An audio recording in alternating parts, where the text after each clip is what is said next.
जिसका जिक्र आप कर रहे थे कि वो तो ऑलरेडी टुकड़ों में बटा हुआ है, लेकिन वहाँ बड़ी दहशत है इस बात को लेकर के कि नरेंद्र मोदी ने कहा कि मिट्टी में मिला देंगे। अब वो सारी जगह मिट्टी ढूंढ रहे हैं कि किस में मिलाएंगे।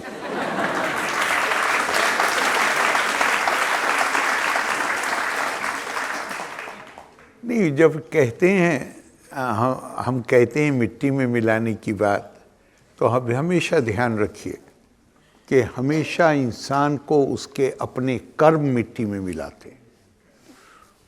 हम नहीं मिला सकते किसी को, लेकिन वो जो माननीय प्रधानमंत्री जी कह रहे हैं वो ये कह रहे हैं कि तुम जो कुछ कर रहे हो, जो तुम मानवता के खिलाफ जघन्य अपराध कर रहे हो, ये अपराध कोई भी करेगा वो मिट्टी में मिलना ही है उसको, मुझे कोई शक नहीं। और देखिए, बहुत सारी चीज़ें ऐसी हैं जिसको हमें नज़रअंदाज नहीं करना चाहिए। ये पाकिस्तान की फौज, इनके इतिहास पर नज़र डालिए। 65 में उन्होंने कहा कि वो चहलकदमी करते हुए दिल्ली जिमखाना में आके और चाय पिएंगे। क्या बात कही उस वक्त हमारे प्रधानमंत्री लाल बहादुर शास्त्री जी ने। उन्होंने कहा कि सरदार अयूब बड़े आदमी हैं, लहीम शहीम हैं। हमने ये सोचा कि वो क्यों तकलीफ करें चहलकदमी की, हम ही लाहौर पहुंचे जाते हैं। और हमने तो इलाका खाली किया 65 के बाद, हमने तो उनके बड़े इलाके पर कब्जा कर लिया था। ये उनकी फौज है। 71 में तो उनका मुल्क ही खत्म हो गया। लेकिन मुझे इनके ये दुनिया की अकेली फौज है जो जंग के मैदान में तो नहीं, पर अपने देश को हर बार उस पर कब्जा कर लेती है। अपने देश पे बार बार वो कब्जा कर लेते हैं। अभी बार बार की क्या ज़रूरत होती है, बीच में वो थोड़ा वक्त देते हैं राजनीति करने वालों को। और इनके ऊपर मुझे एक शेर याद आता है,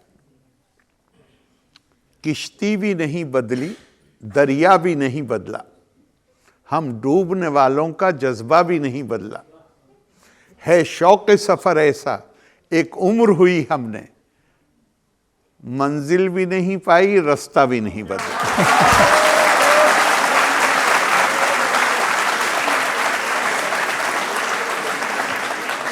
मैं तो पाकिस्तान के जो टीवी चैनल्स हैं, यूट्यूब चैनल्स हैं, उन पर देखता हूँ अपनी फ़ौज के बारे में क्या क्या कहते हैं। एक ने कहा कि हमारे मुल्क के 82% लोग इस बात पर यकीन करते हैं कि अगर हिंदुस्तान से जंग हुई तो हमारी फ़ौज मुकाबला कर पाएगी। 18% लोग ऐसे हैं जो कहते हैं कि नहीं, पाकिस्तान की फ़ौज मुकाबला नहीं कर पाएगी। और ये 18% वो लोग हैं जो फ़ौज में हैं। देखिए मैं आपसे कहता हूं, इससे बड़ा सबूत क्या होगा। आतंकवाद अपने आप में इसका सबूत है कि उन्होंने ये मान लिया कि फौज लड़ाई नहीं लड़ सकती। तभी तो कोई देश आतंकवाद को अपनी राज्य की नीति का हिस्सा बनाएगा। अगर हमारी फौज लड़ सकती होती तो फिर आतंकवादियों की जरूरत क्या थी। आतंकवाद का सहारा तो आप तभी लेंगे। तो आपको नहीं लगता कि वहां की फौज ही आतंकवादी है? कोई फर्क नहीं है। नहीं, ये कोई आप बेबुनियाद बात नहीं कह रहे हैं। पहला आतंकवाद जो हुआ है वो हुआ है 1900 पाकिस्तानी रेडर्स जो कश्मीर में आए थे 48 में आए थे। अब वहाँ के जो बहुत सीनियर अफसर थे, मेजर अकबर, 10 साल तक तो पाकिस्तान डिनाई करता रहा, कहा कि ये तो कबाइली लोग थे, ट्राइबल्स थे जो आए थे, वो डिनाई करते रहे।